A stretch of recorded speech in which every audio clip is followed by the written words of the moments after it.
I would also like to take this opportunity to congratulate the new members of this council and wish them all success in their term. I would like to begin by first expressing Somalia's strong condemnation of the recent mortar attack on Adan Abdullah Usman International Airport in Mogadishu that hit the UN compound. We reassure the Security Council that our law enforcement agencies promptly began investigation with a view to bring the perpetrators to justice. We wish the injured a swift recovery, and we stand in solidarity with the UN family at this time. I also want to thank the SRSG, Mr. Nicholas Haysom, and SRCC, Mr. Madeira, for their valuable and comprehensive briefings today. Mr. President, since that last council briefing, Somalia, led by President Mohamed Abdullahi Farmajo, has continued to irrefutably progress on all fronts. Somalia's forward momentum has been achieved with strong support of our partners. We pay tribute to the continuing commitment and sacrifice of AMISOM personnel, and we are grateful for the collaboration and the support of the United Nations, the African Union, and the European Union, and all our international partners. I today wish to bring your attention the significant development we have achieved with your collaboration.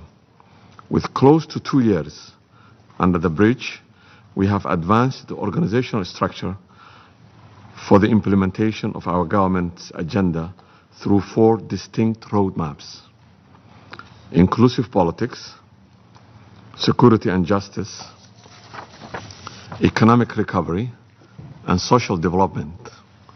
These roadmaps have enabled the government to track implementations and improve coordination between ministries and agencies, enhance accountability and transparency at all levels, and most critically, will allow Somalis to streamline the support received from our international partners.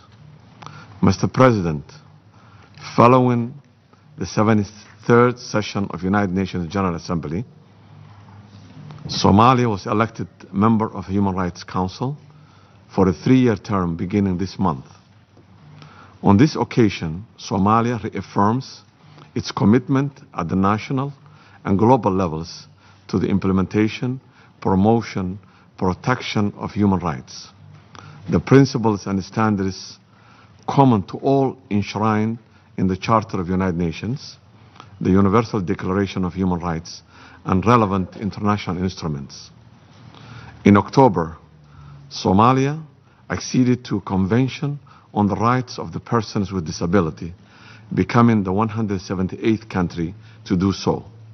The same month, our Parliament has approved the draft law prepared by the Ministry of Human Rights, and it was signed by the President Mohamed Abdullahi Farmajo on December 31st.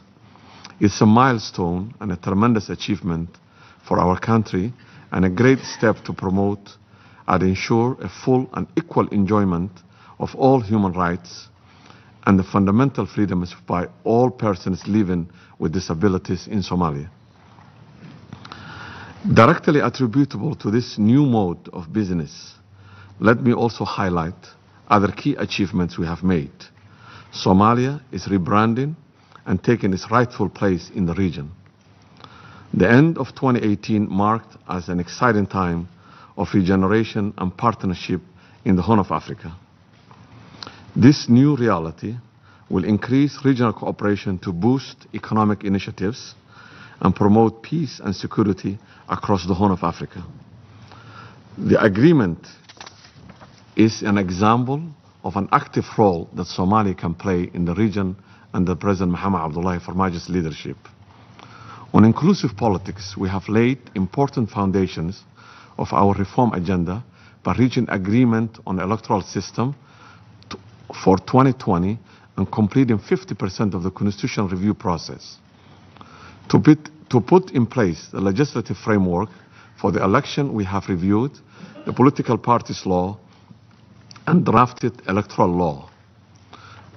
On deepening federalism, various elections are underway in many federal member states and are taking place as scheduled, while we continue to support the devolution of government functions and powers to the different administrative levels of government. Our working relationship with our federal member states are getting stronger. We are implementing a jointly developed framework for security support with Hirshabelle State and are currently finalizing the same with Southwest State. Building the trust of the Somali citizen in their government is a key part of our political reform, including through the tackling crippling corruption. In this regard, we have passed an anti-corruption law and established anti-corruption commission, and the cabinet endorsed the federal justice and corrections model, a key step to strengthen the rule of law in Somalia. And to deepen federalism and practical issues, we reached a resource management agreement on the ownership, management, and sharing of fisheries, petroleum, and mineral resources. Lastly, to build a trust between Somalis and make our political reforms genuinely inclusive, my president has led a reconciliation effort across the country. In the city of Galkayo in central Somalia, the president brought the parties together to resolve the conflict and broken relations. To resolve the conflict, and the government has followed up with integration of local forces to enhance the peace. In Tukaraq, in the northwestern part of Somalia, the president is leading a mediation effort to de-escalate the tensions. And in the district of Merka in Lower Shabelle, his support has strengthened local community reconciliation initiative and benefiting Lower Shabelle security along the coastal line. On the security front, the federal government of Somalia has made considerable progress in the implementation of the Somali Transitional Plan and the national security architecture. Through the security and the justice roadmap, we have broken down the task into priority areas to ensure that activities are not implemented on an ad hoc basis, but are concentrated in areas and aligned to other security efforts in order to multiply the effect. The Somali National Army has conducted independent operations in support of the transitional implementation in Lower Shabelle and Middle Shabelle. Key areas such as the coastal town of Merka were cleared and are being held by SNA to enable stabilization, peace building, and reconciliation initiatives. The implementation of the transition has also continued in the capital, with the Somali police forces taking over the security responsibility of the Mogadishu Stadium from AMISOM. We, the federal government, has restructured the National Intelligence Agency to a civilian intelligence gathering agency, moving operational units to the Somali police force. This is no mean feat. In line with our reform agenda, the House of the People just this week approved pension and gratuity bill that will pave the way for the disengagement and large number of inactive civil servants. We continue to restructure the Somali security forces and redefine their roles and responsibilities in support of the payroll reform, the biometric registration, and our national registration force is nearing completion. On economic recovery, the federal government of Somalia has achieved success due to our relentless fight against corruption through widespread economic reforms. For the first time in many years, high-ranking officials have been arrested and charged in the connection with embezzlement. The Minister of Finance is now the only line ministry entrusted with revenue collection that were previously collected by different government institutions. Domestic revenue has increased. Taxes and government fees are paid directly to the Central Bank of Somalia. As a result of these key policies and strengthening fiscal discipline, our tax base has expanded. A staff-level agreement has been reached with IMF on the completion of the third staff monitoring program, SMP3, thus making significant progress to pave the way for a debt relief. In partnership with the UN, World Bank, and EU, we have developed the resilience and recovery framework as a medium to long-term economic, social responsibility to vulnerability. We are stepping up our efforts to prepare 9th National Development Plan, structured around 4 key roadmaps. It will serve as a basis for an interim poverty reduction strategy paper, document that will lay out the Somali development goals, challenges, and financing requirements. In our efforts to achieve a prosperous society through the Social Development Roadmap, we're working to establish policies, strategies, and regulations for the enhancement of affordable and accessible basic social services such as health, education, clean water, and electricity. In line with this roadmap, we are working on reinstating Somali pride and ownership in the rebuilding of our state through our flagship campaign, Isxilqaan, or simply put, a social mobilization. This program creates civic engagement and enhances the culture of volunteerism. For the first time in our national budget, we have tripled the budget for the delivery of basic social services such as health and education for our people. Mr. President, much of the progress listed above has been achieved with a minimum direct investment and partnership with the federal government of Somalia. Real partnership requires commitment, trust, mutual respect. Our past close to 2 years, we have listened carefully to our partners, and we continue to encourage an open and frank dialogue. We acknowledge and offer our appreciation to the UN agencies that continue to provide vital support and assistance to the Somali people. Somalia is a proud member of the United Nations since its independence in 1960 and is committed to the value and principles enshrined with the UN Charter. Moreover, the principles of the respect for the rule of law, freedom of expression and assembly, fairness, good governance, transparency, and due process are all enshrined in our provisional constitution. Ultimately, our leaders' decisions are subject to close scrutiny by our legislative and judiciary systems.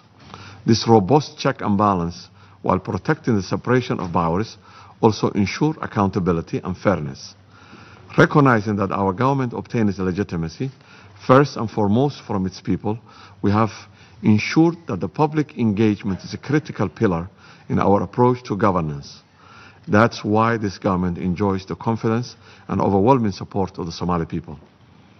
Our youthful nation is finding its voice and establishing new form of debate and active accountability through the public forums.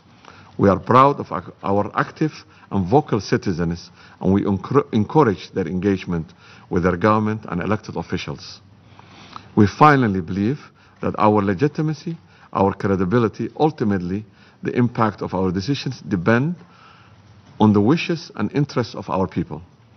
The Somali people want Somalia to have its rightful place in the community of nations, and with that aspect, a mutual respect and reciprocity, the Somali people demand that their government assume responsibility for its own decisions and shape their future.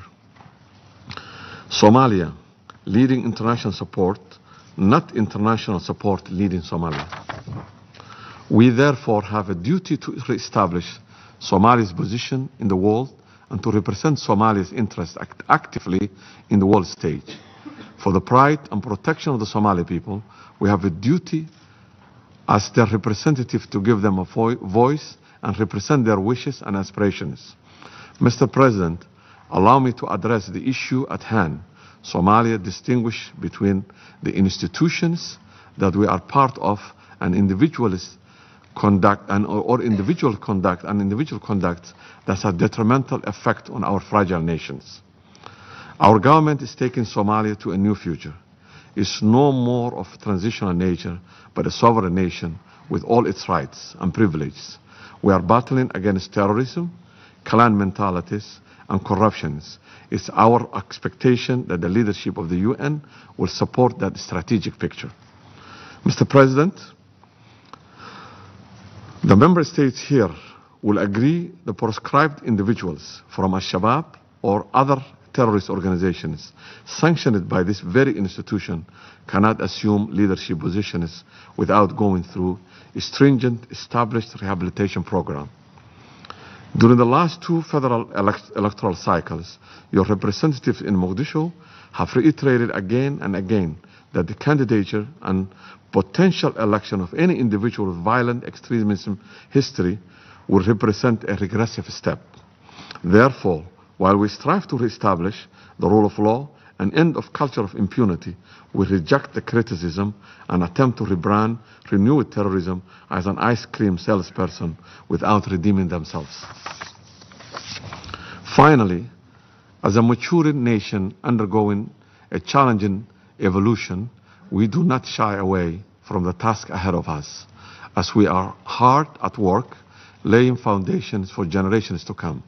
The federal government of Somalia remains committed to our reform agenda to establish effective institutions that abide by our constitution, respect the human rights of all citizens, adhere to international humanitarian laws, and create forces that are accountable, transparent, and able to defend the people, sovereignty, territorial integrity, political independence, and unity of Somalia. In these endeavors, we continue to promote the respect of human rights and commit to fully investigate any forms of violations, abuses against our people. Mr. President, the challenge facing Somalia are complex, but gradually Somalia is taking the lead in addressing them through Somali-led initiative. As we fulfill our responsibility as a sovereign nation, I recall that speakers of this chamber often call for host government to act on their responsibility to govern and for the national solutions to challenges. Somalia has demonstrated a strong political will to do so. This should be applauded, not extinguished. Somalia continued to make a considerable progress across ambitious and challenging reform agenda. We cannot do so alone. We are grateful for the support of international partners and their commitment to Somalia. This support will be most effective when it's delivered in line with objectives we have set out in our roadmap and when it's directed toward the Somali priorities. We look forward to continue to work closely with our partners to ally their support, build a rich and bright, prosperous future for Somalia. I cannot conclude my remarks without once again reiterating our appeal to the Security Council that the UN and its representatives have duty, even obligation, to respect their mandate and do not interfere in our internal affairs and let the Somalis control their own destiny. We believe that collaboration with the United Nations on this basis is more likely to bring concrete, positive outcome. With the help of our partners, Somalia is on the right path to recovery from several decades of civil war and anarchy. The Somali government is committed to bringing political stability to the country and will take the necessary measures to maintain those hard-earned gains in accordance with our constitutional and international law. I thank you. I thank the representative of Somalia for his statement. There are no more names inscribed on the list of speakers. I now invite Council members to informal consultations to continue our discussion on the subject. The meeting is adjourned.